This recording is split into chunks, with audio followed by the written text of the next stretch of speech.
मेरे प्यारे बच्चे, आज जब तुम यह सुन रहे हो तो याद रखो कि जीवन किसी युद्ध भूमि से कम नहीं है। ठीक वैसे ही जैसे अर्जुन कुरुक्षेत्र में खड़ा था और उसका मन विचलित था, डर था, संदेह था, अपनों को खोने का भय था, भविष्य की चिंता थी। लेकिन उसी क्षण श्री कृष्ण ने उसे केवल उपदेश नहीं दिया बल्कि जीवन जीने की दृष्टि दी।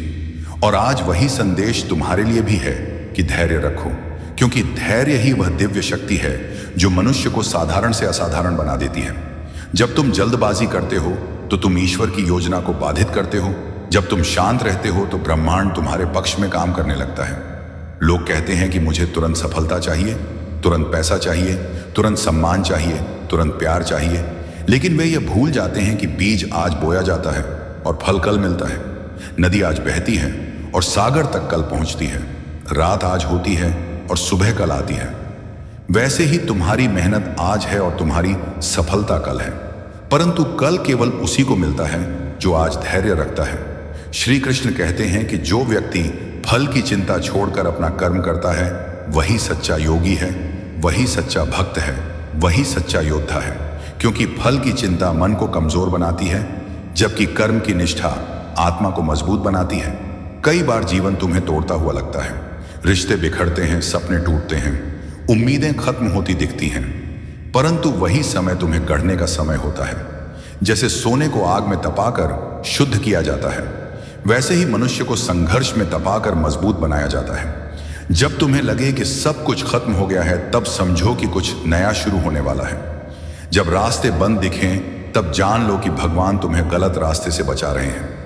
जब लोग तुम्हें छोड़ दें, तब समझो कि ईश्वर तुम्हें गलत लोगों से मुक्त कर रहा है। जब असफलता मिले तो मान लो कि यह तुम्हारी हार नहीं बल्कि तुम्हारी परीक्षा है, और जो इस परीक्षा में धैर्य के साथ खड़ा रहता है वही अंत में विजयी बनता है।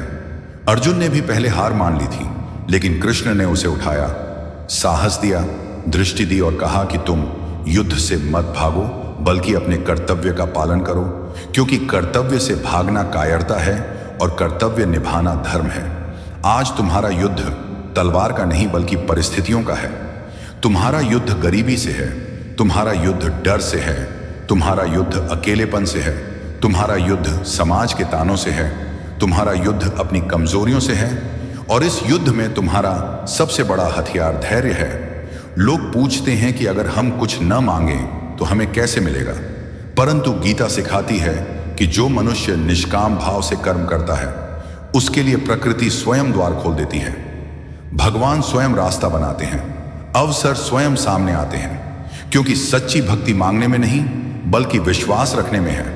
जब तुम बार बार शिकायत करते हो तो तुम ईश्वर की शक्ति पर संदेह करते हो, लेकिन जब तुम शांत रहकर कर्म करते हो तो तुम ईश्वर की योजना पर भरोसा करते हो, और भरोसा ही वह सेतु है जो मनुष्य को ईश्वर से जोड़ता है।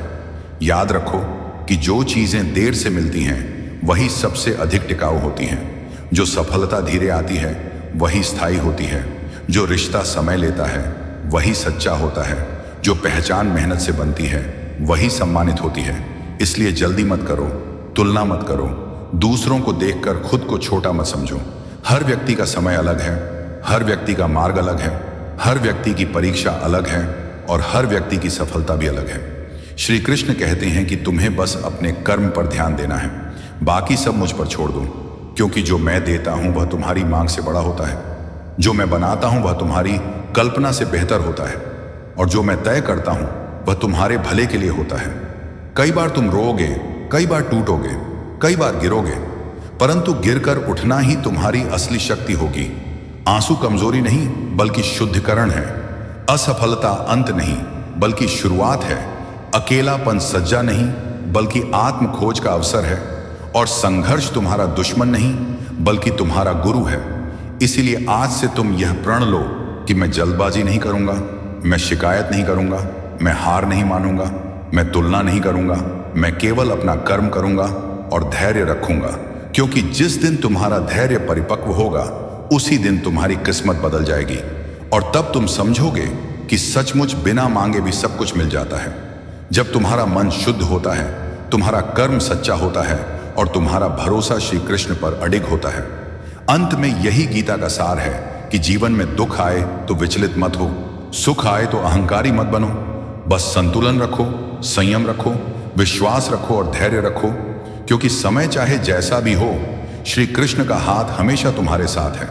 और जब उनका हाथ साथ हो तो तुम्हें कुछ मांगने की जरूरत नहीं पड़ती, सब कुछ अपने आप तुम्हारे पास आ जाता है। जब कुरुक्षेत्र की उस धूल भरी धरती पर शंखनाद गूंज रहा था, तब अर्जुन के भीतर उससे भी अधिक तीव्र एक शोर उठ रहा था। शस्त्र हाथ में थे, पर हाथ कांप रहे थे। सामने युद्ध नहीं था, सामने उसके अपने थे, वही चेहरे जिनके साथ हंसी बांटी थी, जिनके साथ जीवन जिया था। उस क्षण अर्जुन को यह युद्ध बाहरी कम और भीतर का अधिक लगने लगा। और तभी उसी मौन में श्री कृष्ण की वाणी नहीं, बल्कि उनकी उपस्थिति अर्जुन के भीतर उतरने लगी। वह केवल रथ के सारथी नहीं थे, वह अर्जुन के टूटते मन के सहारे बन चुके थे। उन्होंने कहा कि जिसे तू अपना शरीर समझ रहा है, वह तो समय की रेत है, आज है, कल नहीं रहेगा। पर जो भीतर देख रहा है, जो डर रहा है, जो प्रश्न कर रहा है, वही तो तू वास्तव में है। अर्जुन की आंखें नम थीं, क्योंकि पहली बार उसे समझ आने लगा कि उसका भय कायरता नहीं है, बल्कि चेतना का जागना है। श्री कृष्ण ने मुस्कुराकर जैसे उसके मन के बोझ को हल्का किया हो। उन्होंने कहा कि जीवन केवल तलवारों से नहीं लड़ा जाता, जीवन तो हर क्षण मन और बुद्धि के बीच लड़ा जाता है। जब मन मोह में उलझता है तो बुद्धि कमजोर पड़ जाती है, और जब बुद्धि स्थिर होती है तो मन स्वयं शांत हो जाता है। तू यह मत सोच कि तेरा धर्म केवल युद्ध करना है। तेरा धर्म यह है कि तू अपने कर्म को समझे, उसे पूरी निष्ठा से करें और फिर उसे उसी पर छोड़ दे जिसने तुझे यह मार्ग दिया है। उस क्षण अर्जुन को यह भी महसूस हुआ कि फल की चिंता ने ही उसे जकड़ रखा था। जीत का डर, हार का डर, अपनों को खोने का डर। श्री कृष्ण ने धीरे से कहा कि जब तू परिणाम पकड़ने की कोशिश करता है, तभी तू टूटता है। कर्म कर, पर अपने अहंकार को बीच में मत ला। जब तू ये मान लेता है कि सब कुछ मेरे हाथ में नहीं है, तभी तू वास्तव में शक्तिशाली बनता है। जीवन की सबसे बड़ी विजय यही है कि तू हर परिस्थिति में भीतर से अडिग रह सके, चाहे बाहर कितना ही तूफान क्यों ना हो। रणभूमि अब भी वहीं थी, ध्वज अब भी लहरा रहे थे, पर अर्जुन के भीतर कुछ बदल चुका था। वह समझने लगा था कि श्री कृष्ण उसे युद्ध के लिए नहीं, जीवन के लिए तैयार कर रहे हैं। उनके शब्द उपदेश नहीं थे, वे अनुभव थे जो सीधे हृदय में उतर रहे थे। अर्जुन ने देखा कि यह मार्ग ना तो आसान है, ना सीधा है। इसमें मोह भी है, भ्रम भी है, गिरना भी है, पर इसी मार्ग पर चलकर मनुष्य अपने भीतर की दिव्यता को पहचानता है। इससे पहले कि हम इस विषय को गहराई से समझें, आपसे अनुरोध है कि इस वीडियो को अंत तक देखें। यदि आपको हमारा यह प्रयास पसंद आए तो वीडियो को लाइक करें और नीचे कमेंट में जय श्री राधे कृष्ण अवश्य लिखें। साथ ही अगर आपने हमारे चैनल कृष्णा साधना को अभी तक सब्सक्राइब नहीं किया है तो अभी सब्सक्राइब करें और बेल आइकॉन जरूर दबाएं, ताकि हमारी हर नई प्रेरणादायक वीडियो सबसे पहले आप तक पहुंचे। अद्भुत धरा और अनंत आकाश के बीच खड़ा अर्जुन अब अकेला नहीं था। उसके साथ उसका संदेह था, उसका भय था, और उसी के साथ श्री कृष्ण की करुणा और मार्गदर्शन भी था। यही वह क्षण था जहां से अर्जुन का आध्यात्मिक पथ आरंभ हुआ, जहां कर्म, भक्ति और ज्ञान एक दूसरे में घुलने लगे। यह कोई अंत नहीं था, पर श्री कृष्ण ने अर्जुन के टूटे हुए मन को वहीं रोका नहीं, बल्कि उसे उस गहराई तक ले गए जहां से भय अपने आप ढीला पड़ने लगता है। उन्होंने कहा कि जिसे तू मृत्यु समझ रहा है, वह केवल एक बदलाव है, एक यात्रा है। इस देह के भीतर जो आत्मा है, वह ना कभी जन्म लेती है, ना कभी मरती है। वह नष्ट नहीं होती, बस रूप बदलती है। जैसे मनुष्य पुराने वस्त्र उतार कर नए पहन लेता है, वैसे ही आत्मा एक शरीर छोड़कर दूसरे में प्रवेश करती है। इसलिए शोक उसी को होता है जो केवल आंखों से देखता है, भीतर से नहीं। अर्जुन को यह समझ आने लगा कि उसका दुख अपनों के मरने का नहीं, बल्कि उनके रूप छूट जाने का है। और जब रूप से ऊपर उठकर देखा जाए तो कोई जाता ही नहीं, सब उसी सत्य में बने रहते हैं। श्री कृष्ण ने उसे यह भी महसूस कराया कि उसके सामने खड़े लोग केवल शरीर के रिश्ते हैं। आत्मा के स्तर पर वे भी उसी परम चेतना का अंश हैं जिससे अर्जुन स्वयं बना है। फर्क केवल पहचान का है, और यही पहचान जब धुंधली हो जाती है तब मनुष्य आसक्ति में फंस जाता है। उन्होंने कहा कि जीवन में सबसे गहरी जंजीर वही होती है जो दिखाई नहीं देती। फल की आसक्ति, रिश्तों की आसक्ति और अपने ही अहंकार से चिपक जाना। जब तू कर्म करता है और उसके परिणाम को अपना मान लेता है, तभी वही कर्म तुझे जकड़ लेता है। वही कर्म जो तुझे ऊपर उठा सकता था, वही तुझे भीतर से तोड़ने लगता है। लेकिन जब तू उसे कर्तव्य समझकर करता है, बिना यह सोचे कि मुझे क्या मिलेगा, तब वही कर्म साधना बन जाता है। और साधना बोझ नहीं होती, वह तो भीतर शांति भर देती है। अर्जुन के मन में कहीं यह इच्छा जागी थी कि काश वह इस युद्ध से दूर चला जाए, पर श्री कृष्ण ने उसे स्पष्ट कर दिया कि कर्म से भागना कोई समाधान नहीं है, क्योंकि कर्म तो प्रकृति के गुणों से अपने आप होता है। जो भागता है वह भी कर्म ही कर रहा होता है। बस भ्रम में सच्चा त्याग कर्म छोड़ देना नहीं है, सच्चा त्याग फल छोड़ देना है। जब तू यह सीख लेता है कि परिणाम मेरे हाथ में नहीं है, तभी तू मुक्त होता है। उन्होंने कहा कि जो व्यक्ति सुख और दुख में, लाभ और हानि में, जय और पराजय में समान बना रहता है, वही स्थिर बुद्धि वाला है। वही व्यक्ति परिस्थितियों का गुलाम नहीं होता, बल्कि परिस्थितियां उसके सामने छोटी पड़ने लगती हैं। फिर श्री कृष्ण ने उस बात को छुआ जो जीवन को संतुलित बनाती है। उन्होंने कहा कि भक्ति, ज्ञान और कर्म अलग अलग रास्ते नहीं हैं, यह एक ही सत्य की ओर जाने वाली 3 धाराएं हैं। ज्ञान अगर विनम्रता से खाली हो जाए तो वह अहंकार बन जाता है। कर्म अगर भक्ति के बिना हो तो वह बोझ बन जाता है, और भक्ति अगर समझ के बिना हो तो वह अंधी श्रद्धा बन जाती है। जीवन तब सुंदर बनता है जब इन तीनों के बीच संतुलन होता है। जब तू अपने स्वधर्म को स्वीकार करता है, चाहे वह कठिन लगे, तभी तू भीतर से स्थिर होता है। पर धर्म बाहर से आकर्षक लग सकता है, आसान लग सकता है, मगर अंत में वही भय और गिरावट की ओर ले जाता है। इन शब्दों के बीच अर्जुन का मन अब भी प्रश्नों से भरा था, पर उनमें घबराहट नहीं थी। यह कोई अंतिम उपदेश नहीं था, यह तो भीतर खुलती एक ऐसी समझ थी जहां हर स्पष्टता के साथ एक नया द्वार खुल रहा था। तब श्री कृष्ण ने अर्जुन को उस सत्य से परिचित कराया जिसे मनुष्य अक्सर बाहर ढूंढता रहता है, जबकि वह सदा भीतर ही मौजूद रहता है। उन्होंने कहा कि ईश्वर कोई दूर बैठी सत्ता नहीं है, कोई अलग लोक में रहने वाली शक्ति नहीं है। वह तो हर हृदय में साक्षी बनकर बैठा है, हर विचार को देख रहा है, हर भावना को महसूस कर रहा है, हर कर्म के पीछे छिपी मंशा को जानता है। जब मनुष्य अपने मन की चंचलता, अपनी बुद्धि के अहंकार और अपने मैं की जकड़न को उसी ईश्वर में अर्पित कर देता है, तब जीवन का कोई भी क्षण साधारण नहीं रहता। तब चलना भी पूजा बन जाता है, कर्म भी प्रार्थना बन जाता है, और संघर्ष भी ईश्वर से संवाद बन जाता है।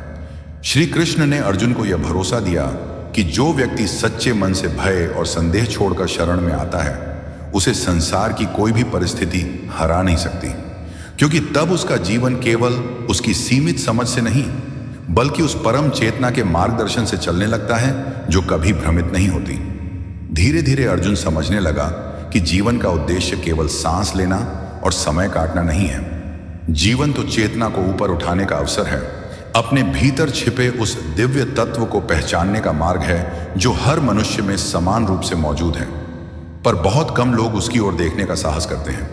श्री कृष्ण ने कहा कि जब मनुष्य अपने कर्तव्य को ईश्वर की इच्छा मानकर करता है, तब वह इस संसार में रहते हुए भी उससे बंधा नहीं रहता। वह कार्य करता है पर फंसता नहीं, वह प्रेम करता है पर आसक्त नहीं होता। यही वह अवस्था है जिसे योग कहा गया है, जहां भीतर गहरी शांति होती है, भले ही बाहर कितना ही कोलाहल क्यों ना हो। फिर उन्होंने अर्जुन के मन के उस भ्रम को छुआ जो हर मनुष्य के भीतर कहीं ना कहीं छिपा रहता है। उन्होंने कहा कि जीवन का सबसे बड़ा भ्रम यही है कि इंसान खुद को परिस्थितियों का दास मान लेता है, जबकि सच यह है कि परिस्थितियां मनुष्य को नहीं गढ़ती। मनुष्य की दृष्टि परिस्थितियों को आकार देती है। जो हर स्थिति में केवल पीड़ा देखता है वह टूटता चला जाता है, और जो हर स्थिति में सीख देखना शुरू कर देता है वह कभी पराजित नहीं होता। दुख उसे कमजोर नहीं करता बल्कि भीतर से परिपक्व बनाता है। सुख उसे घमंडी नहीं बनाता बल्कि कृतज्ञ बनाता है। और यही संतुलन, यही समझ योग की पहली सांस है। श्री कृष्ण ने यह भी स्पष्ट किया कि भय का जन्म बाहर से नहीं होता, भय अज्ञान से जन्म लेता है। जब मनुष्य भविष्य की कल्पनाओं में उलझ जाता है, तब भय उसकी जड़ों में बैठ जाता है। जो अभी घटा भी नहीं, उसी का बोझ वह आज ढोने लगता है। लेकिन जो वर्तमान में टिक जाता है, वह ना पछतावे में जीता है, ना आशंका में। उसके लिए जो अभी है वही उसका सत्य होता है, और वही सजगता से किया गया कर्म भविष्य की दिशा तय करता है। इसलिए जागरूक होकर जीना, पूरे होश में कर्म करना, यही सच्ची साधना है। इन शब्दों के साथ अर्जुन के भीतर एक नई दृष्टि जन्म ले रही थी और श्री कृष्ण ने अर्जुन को यह भी महसूस कराया कि यही जागरूकता वह द्वार है जहां से आत्मा की यात्रा सच में ऊपर उठती है। उन्होंने कहा कि इंसान को जो सबसे मजबूती से बांधता है वह कोई बाहर की जंजीर नहीं बल्कि भीतर पलता हुआ अहंकार है। यह इतना सूक्ष्म होता है कि ज्ञान के भीतर भी छिप जाता है, त्याग का रूप भी ले लेता है। जब तक मनुष्य यह मानता रहता है कि मैं ही सब कुछ कर रहा हूं, तब तक बंधन बना रहता है। लेकिन जिस दिन यह समझ उतर जाती है कि कर्म प्रकृति के गुणों से हो रहा है और मैं केवल माध्यम हूं, उसी दिन भीतर एक अजीब सी हल्कापन जन्म लेता है। ऐसा व्यक्ति न श्रेय की अपेक्षा करता है, न दोष से भयभीत होता है। वह बस देखता है, समझता है और साक्षी बनकर जीता है। यही वह स्वतंत्रता है जो बाहर नहीं भीतर महसूस होती है। फिर श्री कृष्ण ने अर्जुन के मन के उस डर को छुआ जिसे हम अक्सर अकेलापन समझ लेते हैं। उन्होंने कहा कि अकेलापन और एकांत एक जैसे नहीं होते। अकेलापन भीतर खालीपन पैदा करता है, जबकि एकांत भीतर की आवाज से मिलवाता है। जो व्यक्ति अपने साथ बैठना सीख लेता है उसे भीड़ की जरूरत नहीं पड़ती। वह खुद के भीतर इतना भर जाता है कि बाहर की कमी उसे हिला नहीं पाती। मौन में उसे उत्तर मिलने लगते हैं, ऐसे उत्तर जो शोर में कभी सुनाई नहीं देते। इसीलिए जो आत्मिक मार्ग पर चलते हैं वे एकांत चुनते हैं। ये दुनिया से भागना नहीं होता, ये खुद के पास लौटना होता है। श्री कृष्ण ने यह भी स्पष्ट किया कि इच्छाएं स्वयं में कोई अपराध नहीं है। समस्या तब शुरू होती है जब इच्छा विवेक से अलग हो जाती है। जब इच्छा आवश्यकता बन जाती है तब संतुलन टूटने लगता है। विवेक के साथ की गई इच्छा जीवन को आगे बढ़ाती है, सपने देती है, दिशा देती है। लेकिन विवेक के बिना दौड़ती इच्छा इंसान को थका देती है, खाली कर देती है। इसलिए जीवन में इच्छा और विवेक का संतुलन जरूरी है। यही संतुलन मन को शांत रखता है, यही संयम जीवन को सुंदर बनाता है। फिर उन्होंने अर्जुन को उस सत्य से परिचित कराया जो अक्सर मनुष्य को भीतर से गिरा देता है। उन्होंने कहा कि दूसरों से तुलना करना आत्मिक पतन की सबसे गहरी जड़ है। हर आत्मा अपनी अलग यात्रा पर है, हर जीवन अपने अलग पाठ सीख रहा है। किसी और के रास्ते को अपनाने से केवल भ्रम पैदा होता है, शांति नहीं। अपने स्वभाव को समझकर अपने कर्तव्य के अनुसार चलना ही श्रेष्ठ है। चाहे वह मार्ग कठिन लगे, चाहे उसमें संघर्ष हो, पर वही मार्ग आत्मा को आगे बढ़ाता है। यही स्वधर्म का सच्चा अर्थ है, जिसे समझ लेने के बाद मनुष्य खुद से लड़ना छोड़ देता है। श्री कृष्ण ने अंत में अर्जुन से यह भी कहा कि जो व्यक्ति प्रशंसा में फूल जाता है और आलोचना में टूट जाता है, वह अभी स्थिर नहीं हुआ है। स्थिर बुद्धि वाला व्यक्ति दोनों को समान भाव से देखता है। वह जानता है कि संसार की राय हर पल बदलती रहती है। आज जो सराहना है कल वही निंदा बन सकती है, और जो इस बदलती राय के ऊपर उठ जाता है वही भीतर से अडिग होता है। अर्जुन के भीतर यह समझ धीरे धीरे उतर रही थी और उसी के साथ उसका दृष्टिकोण भी बदल रहा था। श्री कृष्ण ने अर्जुन को यह समझाते हुए कहा कि आज जो सराहना तुम्हें ऊंचा उठा रही है वही कल निंदा बनकर तुम्हें तोड़ने की कोशिश कर सकती है। इसलिए यदि मनुष्य अपने मूल्य को दूसरों की राय से तोड़ने लगे तो उसका मन कभी स्थिर नहीं रह सकता। आत्म मूल्यांकन ही सबसे सच्चा मार्गदर्शक है और यही आत्मसम्मान का वास्तविक रूप है।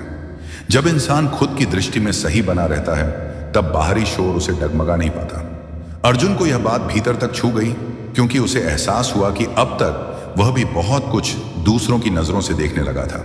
फिर श्री कृष्ण ने ज्ञान की उस परत को खोला जिसे अक्सर लोग केवल पुस्तकों तक सीमित समझ लेते हैं। उन्होंने कहा कि शास्त्र दिशा दिखाते हैं, पर जीवन बदलता है अनुभव से निकला ज्ञान। जिसने दुख को जिया है वही करुणा को समझता है। जिसने संघर्ष की आग में खुद को तपते देखा है वही धैर्य का मूल्य जानता है। इसीलिए जीवन की हर कठिनाई एक गुरु की तरह होती है। वह सिखाने आती है, तोड़ने नहीं। जो व्यक्ति सीखने को तैयार रहता है वही आगे बढ़ता है। जो केवल शिकायत करता है वह वहीं अटक जाता है। यही जीवन की मौन शिक्षा है जो हर किसी को मिलती है, पर समझ कुछ ही पाते हैं। श्री कृष्ण ने अर्जुन को भक्ति का सही अर्थ भी समझाया। उन्होंने कहा कि भक्ति का मतलब संसार से भाग जाना नहीं है, बल्कि समर्पण सीखना है। और समर्पण का अर्थ जिम्मेदारियों से भागना नहीं, बल्कि अहंकार को छोड़ देना है। जब मनुष्य अपने कर्म को ईश्वर को अर्पित कर देता है तब उसके भीतर का तनाव अपने आप ढीला पड़ने लगता है। परिणाम का बोझ मन से उतर जाता है। तब वह हल्का महसूस करता है, जैसे जीवन उसके विरुद्ध नहीं बल्कि उसके साथ चल रहा हो। यही भक्ति की शक्ति है जो बिना शोर किए भीतर गहरी शांति भर देती है। फिर श्री कृष्ण ने उस भावना को छुआ जो सबसे अधिक विनाश करती है। उन्होंने कहा कि क्रोध असहाय मन की प्रतिक्रिया है। जब इच्छाएं पूरी नहीं होती, जब अपेक्षाएं टूटती हैं, तब क्रोध जन्म लेता है। क्रोध बुद्धि को ढक देता है और विवेक को कुंद कर देता है। इसलिए क्रोध को दबाने से कुछ नहीं होता, उसे समझना आवश्यक है। जागरूकता से देखा गया क्रोध धीरे धीरे शांत हो जाता है। जो व्यक्ति अपने क्रोध को जीत लेता है वह वास्तव में स्वयं को जीत लेता है। यही आत्मसंयम है जो बाहरी नहीं, भीतर की विजय है। श्री कृष्ण ने अर्जुन को यह भी याद दिलाया कि जीवन में कुछ भी स्थायी नहीं है। जो आज साथ है वह कल बदल सकता है, जो आज है वह कल नहीं रहेगा। इस सत्य को स्वीकार करने से मोह की पकड़ ढीली पड़ने लगती है, और जैसे ही मोह ढीला पड़ता है, दुख का भार भी हल्का होने लगता है। स्वीकार ही शांति की पहली सीढ़ी है। विरोध करने से पीड़ा बढ़ती है, थकान बढ़ती है। यही वैराग्य का आरंभ है, जहां इंसान भागता नहीं बल्कि समझ के साथ जुड़ा रहता है। अंत में श्री कृष्ण ने अर्जुन को आशा और विश्वास का अंतर भी समझाया। उन्होंने कहा कि आशा दूसरों पर निर्भर होती है, इसलिए टूट सकती है, लेकिन विश्वास स्वयं पर आधारित होता है, इसलिए अडिग रहता है। जिसने अपने भीतर यह विश्वास जगा लिया, उसे सहारों की आवश्यकता नहीं रहती। वह गिरता है, फिर उठता है और हर बार थोड़ा और मजबूत हो जाता है। अर्जुन के भीतर यह समझ अब केवल शब्द नहीं रह गई थी, वह धीरे धीरे उसकी दृष्टि बन रही थी। श्री कृष्ण ने अर्जुन को यह भाव भी गहराई से समझाया कि ऐसा व्यक्ति गिरकर भी इसलिए उठ खड़ा होता है क्योंकि उसे यह भ्रम नहीं रहता कि उसकी शक्ति बाहर किसी सहारे में है। वह जानता है कि असली ताकत भीतर से आती है। यही आत्मविश्वास धीरे धीरे आत्मबल बन जाता है, और वही आत्मबल जीवन की ऊर्जा बनकर हर कठिन मोड़ पर साथ देता है। जब मनुष्य यह समझ लेता है कि टूटना अंतिम सत्य नहीं है, बल्कि उठना उसकी अपनी क्षमता पर निर्भर है, तब परिस्थितियां उसे डराना बंद कर देती हैं। भीतर की यह दृढ़ता ही जीवन को आगे ले जाती है, बिना शोर के, बिना दिखावे के। फिर श्री कृष्ण ने सेवा की बात कही, लेकिन ऐसे नहीं जैसे कोई उपदेश देता है, बल्कि ऐसे जैसे जीवन का रहस्य खोल रहा हो। उन्होंने कहा कि सेवा सबसे शुद्ध साधना है, क्योंकि वहां मैं धीरे धीरे पिघलने लगता है। जब कोई बिना अपेक्षा, बिना पहचान की चाह के किसी के काम आता है, तब उसका हृदय निर्मल होने लगता है। सेवा अहंकार को गलाती है और करुणा को जन्म देती है, और यही करुणा मनुष्य को मनुष्य बनाती है। वरना केवल शरीर तो सबके पास होता है। जिसने सेवा को अपने जीवन की आदत बना लिया, वह कभी भीतर से खाली नहीं रहता। उसका जीवन अर्थ से भर जाता है, क्योंकि वह केवल अपने लिए नहीं जी रहा होता। यही सच्चा धर्म है, जो किसी नाम या पहचान का मोहताज नहीं होता। श्री कृष्ण ने मौन के अर्थ को भी नए दृष्टिकोण से सामने रखा। उन्होंने कहा कि मौन केवल शब्दों का न होना नहीं है। असली मौन तब उतरता है जब मन की भाग दौड़ थम जाती है। जब भीतर की हलचल शांत होती है, तब मौन अपने आप आ जाता है। उस मौन में सत्य साफ दिखाई देने लगता है। निर्णय बोझ नहीं रहते, वे सहज हो जाते हैं। भ्रम धीरे धीरे छूटने लगते हैं, क्योंकि मन अब भाग नहीं रहा होता। यही ध्यान की अवस्था है जहां व्यक्ति खुद से मिलने लगता है, और यही आत्म साक्षात्कार का द्वार है, जो बाहर नहीं भीतर खुलता है। फिर श्री कृष्ण ने अर्जुन को याद दिलाया कि जीवन में हार और जीत, जिन्हें हम इतना बड़ा बना लेते हैं, वे केवल बाहरी घटनाएं हैं। असली जीत स्वयं पर विजय है। जिसने अपने डर को, अपने आलस्य को, अपने भ्रम को जीत लिया, वही वास्तव में विजय है। बाहर की जीत पल भर की होती है, आज है कल नहीं, लेकिन भीतर की विजय स्थायी शांति देती है, जो किसी से छीनी नहीं जा सकती। इसी कारण आत्म विजय को सबसे ऊंचा स्थान दिया गया है। यही जीवन का वास्तविक लक्ष्य है, जिसे समझ लेने के बाद मनुष्य दूसरों को हराने की दौड़ से बाहर आ जाता है। श्री कृष्ण ने समय को भी अर्जुन का गुरु बना दिया। उन्होंने कहा कि समय सबसे बड़ा शिक्षक है। जो समय का सम्मान करता है, समय उसे आगे बढ़ाता है, और जो समय को हल्के में लेता है, समय वही सबसे पहले सिखाता है। हर क्षण अपने भीतर एक अवसर लेकर आता है। फर्क बस इतना है कि सजग व्यक्ति उसे पहचान लेता है, और असजग उसे यूं ही खो देता है। यही सजग जीवन की पहचान है। यही कर्म योग की सच्ची समझ है, जहां हर पल जिम्मेदारी और अवसर दोनों बन जाता है। अंत में श्री कृष्ण ने संतोष की बात की, लेकिन उसे कभी गरीबी नहीं बताया। उन्होंने कहा कि संतोष अभाव नहीं है, संतोष तो समृद्धि का संकेत है। जो थोड़ा पाकर भी प्रसन्न है, वही वास्तव में धनी है। असंतोष के साथ मिला वैभव भीतर खालीपन ही देता है। संतोष से मन हल्का हो जाता है और हल्का मन ही ऊंचा उठ पाता है। यही आंतरिक सुख का रहस्य है जो बाहर की चीजों से नहीं, भीतर की स्थिति से जन्म लेता है। अर्जुन इन बातों को सुन नहीं रहा था। श्री कृष्ण ने मुस्कुराते हुए अर्जुन को यह एहसास कराया कि यही तो जीवन का सौंदर्य है कि मनुष्य जिस दिशा में अपनी श्रद्धा रखता है, जीवन अनजाने में उसी ओर बहने लगता है। श्रद्धा अगर बिना सोचे समझे हो तो वही श्रद्धा पतन का कारण बन जाती है, और अगर वही श्रद्धा विवेक से जुड़ जाए तो मनुष्य को ऊंचाइयों तक ले जाती है। इसलिए श्रद्धा और बुद्धि का संतुलन बहुत जरूरी है। यही संतुलन मन को डगमगाने से बचाता है, यही व्यक्ति को भीतर से स्थिर रखता है। यही सच्ची आस्था है जो आंखें बंद नहीं करती बल्कि दृष्टि को और गहरा करती है। यही गीता का सार है जिसे शब्दों से नहीं, जीवन से समझा जाता है। फिर श्री कृष्ण ने योग की परिभाषा को सरल करते हुए अर्जुन से कहा कि जो व्यक्ति हर दिन स्वयं को थोड़ा सा बेहतर बनाने का प्रयास करता है, वही वास्तव में योगी है। योग केवल आसनों तक सीमित नहीं है, योग तो जीवन जीने की शैली है। विचारों की शुद्धता, कर्म की ईमानदारी और भावनाओं की पवित्रता, यही योग है। ऐसा जीवन बाहर से शांत दिखता है और भीतर से मजबूत होता है। उसमें दिखावा नहीं होता पर प्रभाव गहरा होता है। यही संतुलित जीवन का मार्ग है, जहां व्यक्ति ना तो भागता है और ना ही ठहर जाता है, बल्कि सजग होकर चलता है। श्री कृष्ण ने अर्जुन को यह भी बोध कराया कि मनुष्य अपने विचारों से ही अपना संसार रचता है। जैसा वह भीतर सोचता है वैसा ही बाहर अनुभव करता है। नकारात्मक विचार जीवन को भारी बना देते हैं, हर रास्ता कठिन लगने लगता है। वहीं सकारात्मक दृष्टि वही रास्ता सरल बना देती है जो पहले असंभव लग रहा था। इसलिए विचारों की शुद्धता सबसे पहली साधना है। जो अपने विचारों को चुनना सीख लेता है वह धीरे धीरे अपने भाग्य को भी आकार देने लगता है। यही आत्मनियंत्रण की शुरुआत है और यहीं से जीवन में परिवर्तन की प्रक्रिया शुरू होती है। फिर श्री कृष्ण ने धैर्य की शक्ति को अर्जुन के सामने रखा। उन्होंने कहा कि धैर्य वह शक्ति है जो बिना शोर किए बड़े काम कर देती है। उतावला मन तुरंत परिणाम चाहता है, पर प्रकृति कभी जल्दी नहीं करती। बीज को वृक्ष बनने में समय लगता है। जो धैर्य रखता है वही लंबे समय का सुख पाता है। अधैर्य मनुष्य को बीच रास्ते में ही थका देता है, उसकी ऊर्जा को बिखेर देता है। इसलिए शांत प्रतीक्षा भी एक कर्म है, एक ऐसी साधना जो बाहर से निष्क्रिय दिखती है पर भीतर बहुत कुछ गढ़ रही होती है। अंत में श्री कृष्ण ने ज्ञान के उस स्वरूप की ओर संकेत किया जिसे लोग अक्सर भूल जाते हैं। उन्होंने कहा कि सच्चा ज्ञान वही है जो मनुष्य को विनम्र बनाता है। जो ज्ञान अहंकार बढ़ाए वह अधूरा है। ज्ञानी वही है जो स्वयं को सदा सीखने वाला माने। जिसने यह स्वीकार कर लिया कि वह सब कुछ नहीं जानता, वही वास्तव में आगे बढ़ता है।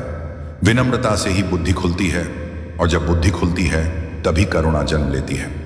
अर्जुन इन शब्दों को सुनते हुए नहीं, श्री कृष्ण ने अर्जुन को यह भी समझाया कि यही ज्ञान का वास्तविक फल है कि मनुष्य लोगों को उनके स्तर की चेतना से देखना सीख ले। संसार में हर व्यक्ति अपनी समझ, अपने संस्कार और अपनी सीमाओं के अनुसार ही व्यवहार करता है। किसी से उससे अधिक अपेक्षा रखना, जितनी उसकी चेतना अनुमति देती है, वास्तव में स्वयं को दुख देना है। जिस दिन यह बात भीतर उतर जाती है उसी दिन क्षमा कठिन नहीं रह जाती। क्षमा कोई कमजोरी नहीं है बल्कि गहरे आत्मबल का प्रमाण है।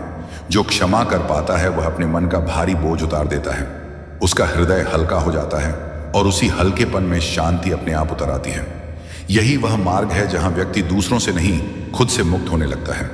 श्री कृष्ण ने आगे अर्जुन को यह भी बताया कि जीवन में परिवर्तन को रोका नहीं जा सकता, बदलता समय ही जीवन की पहचान है। उन्होंने कहा कि इच्छाओं को दबाना या मारना समाधान नहीं है, क्योंकि दबाई गई इच्छाएं भीतर और गहरी जड़ें बना लेती हैं। आवश्यक यह है कि इच्छाओं को समझा जाए।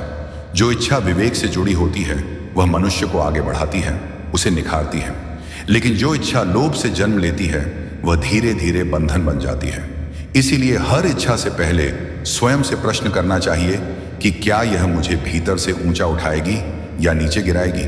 यही प्रश्न विवेक को जगाता है और यही विवेक मनुष्य की सबसे बड़ी सुरक्षा बनता है। फिर श्री कृष्ण ने आत्मसम्मान और अहंकार के बीच के सूक्ष्म अंतर को अर्जुन के सामने रखा। उन्होंने कहा कि आत्मसम्मान भीतर से शांत होता है, उसे साबित करने की आवश्यकता नहीं पड़ती। वहीं अहंकार बाहर से कठोर दिखता है, क्योंकि वह हमेशा खुद को बचाने में लगा रहता है। आत्मसम्मान किसी को नीचा नहीं दिखाता, वह दूसरों के अस्तित्व का सम्मान करता है। अहंकार स्वयं को ऊंचा दिखाने के लिए दूसरों को गिराने लगता है। जिसने इस अंतर को समझ लिया उसका व्यवहार अपने आप संतुलित हो जाता है। यही संतुलन परिपक्वता की पहचान है, जहां व्यक्ति ना तो झुकता है और ना ही अकड़ता है। श्री कृष्ण ने यह भी कहा कि जीवन में मौन की भूमिका को कम मत आंकना। कई बार मौन शब्दों से अधिक गहरा संवाद करता है। जब शब्द क्रोध, आवेश या चोट से भरे हो तब मौन ही सच्चा समाधान बनता है। मौन मन को ठहराव देता है और उसी ठहराव में सही उत्तर उभरते हैं। जो हर बात पर तुरंत प्रतिक्रिया नहीं करता वही अपनी शक्ति को संभाल पाता है। प्रतिक्रिया में ऊर्जा बिखर जाती है, जबकि सजग मौन से ऊर्जा संचित होती है। यह संचित ऊर्जा ही आगे चलकर सही कर्म और सही निर्णय का आधार बनती है। अंत में श्री कृष्ण ने अर्जुन को कर्म का मर्म समझाते हुए कहा कि कर्म का मूल्य उसके परिणाम से नहीं, उसकी भावना से तय होता है। एक छोटा सा कर्म भी अगर शुद्ध भाव से किया जाए तो वह महान बन जाता है, और कोई बड़ा कर्म भी अगर अहंकार से भरा हो तो वह भीतर से खोखला रह जाता है। जीवन का सौंदर्य इन्हीं सूक्ष्म बातों में छिपा है, जिन्हें समझते समझते मनुष्य धीरे धीरे भीतर बदलने लगता है। श्री कृष्ण ने अर्जुन को यह समझाया कि यही जीवन का गहन रहस्य है कि कर्म करते समय केवल बाहर के परिणाम या दिखावे पर ध्यान नहीं देना चाहिए। अंतःकरण को देखना अत्यंत आवश्यक है। यदि भावना शुद्ध है तो वही कर्म अपने आप पवित्र हो जाता है। यही गीता का सूक्ष्म रहस्य है, जिसे समझना हर मनुष्य के लिए चुनौती है। उन्होंने कहा कि जीवन में आने वाले संकट जो हमें अक्सर तोड़ते हुए दिखते हैं, वास्तव में दंड नहीं बल्कि परीक्षा है। संकट यह दिखाते हैं कि हम भीतर से कितने मजबूत हैं, हमारी जड़ें कितनी गहरी हैं। जो व्यक्ति संकट में टूट जाता है वह अभी सीख रहा होता है, वह अपने भीतर की शक्ति को पहचानने की कोशिश कर रहा होता है। और जो व्यक्ति संकट में स्थिर रहता है वही सच में परिपक्व हो चुका है। हर कठिनाई भीतर के नए स्तरों के द्वार खोलती है, और यही कारण है कि संकट विकास का मार्ग बन जाते हैं। उन्होंने यह भी बताया कि जीवन में आश्रित होना कमजोरी है, पर सह अस्तित्व शक्ति है।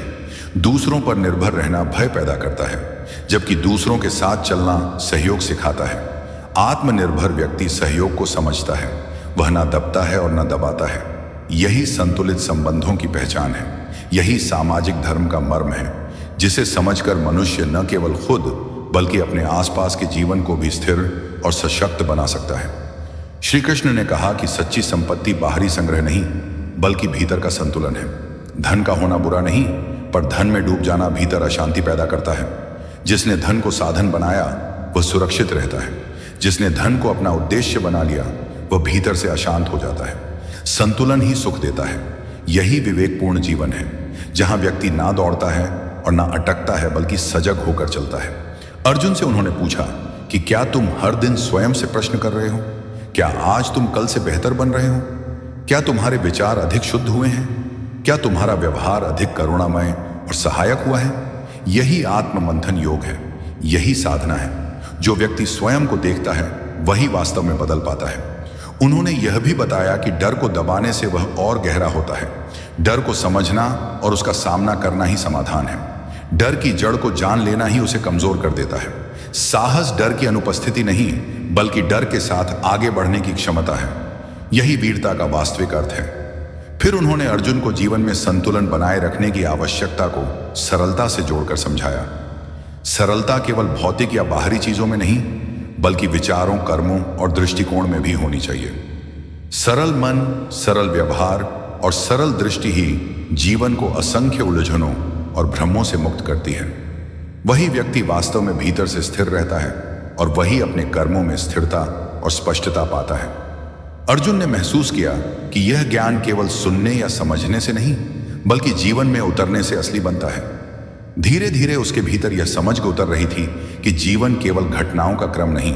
श्री कृष्ण ने अर्जुन को यह समझाते हुए कहा कि जटिल जीवन मन को थका देता है, हर पल चिंता और उलझने बढ़ाती हैं। वहीं सरल जीवन मन को विश्राम और स्पष्टता देता है। जब आवश्यकताएं कम होती हैं तब स्वतंत्रता अधिक मिलती है, और वही स्वतंत्र मन ऊंचाइयों तक सोच सकता है। वही नए दृष्टिकोण और नए समाधान खोज सकता है। इसीलिए सरलता को श्रेष्ठ कहा गया है, क्योंकि वही आंतरिक समृद्धि का प्रतीक है। वही मन और हृदय की गहराई से शांति भरती है। अर्जुन ने महसूस किया कि सरल जीवन केवल दिखावे की बात नहीं, बल्कि भीतर से स्थिर रहने और सजग सोचने की साधना है। फिर श्री कृष्ण ने यह भी बताया कि हर व्यक्ति अपने कर्मों का परिणाम स्वयं भोगता है। कोई किसी का भाग्य नहीं छीन सकता और ना ही किसी की मेहनत दूसरों पर थोप सकता है। इसलिए दूसरों से ईर्ष्या करना व्यर्थ है। ईर्ष्या केवल ऊर्जा को नष्ट करती है, मन को अशांत बनाती है। जो व्यक्ति अपनी यात्रा पर सजग रहता है वही आगे बढ़ता है। यही आत्म केंद्रित प्रगति है और यही स्वस्थ दृष्टि है, जहां इंसान अपने कर्मों और सोच पर ध्यान देता है, न कि दूसरों के जीवन पर। श्री कृष्ण ने प्रेम और आसक्ति का अंतर भी स्पष्ट किया। उन्होंने कहा कि प्रेम में स्वतंत्रता होती है, वह बांधता नहीं। वहीं आसक्ति भय पैदा करती है, वह जकड़ देती है और मन को भीतर से अशांत कर देती है। इसीलिए प्रेम में विवेक होना आवश्यक है। जो प्रेम करता है वह दूसरों की स्वतंत्रता का सम्मान करता है। यही शुद्ध संबंधों की पहचान है, यही हृदय की पवित्रता है। प्रेम में संतुलन वह मार्ग है जो व्यक्ति को भीतर से मजबूत बनाता है और बाहरी रिश्तों में स्थिरता लाता है। अर्जुन से श्री कृष्ण ने कहा कि हर अंत एक नए आरंभ का संकेत है। जो कुछ समाप्त हो रहा है वह अपना कार्य पूरा कर चुका है। उससे चिपके रहना केवल पीड़ा बढ़ाता है। जाने देना साहस मांगता है, और वही व्यक्ति जो जाने देना सीख जाता है वह आगे बढ़ता है, वह प्रवाह के साथ जीता है। यही जीवन का लय है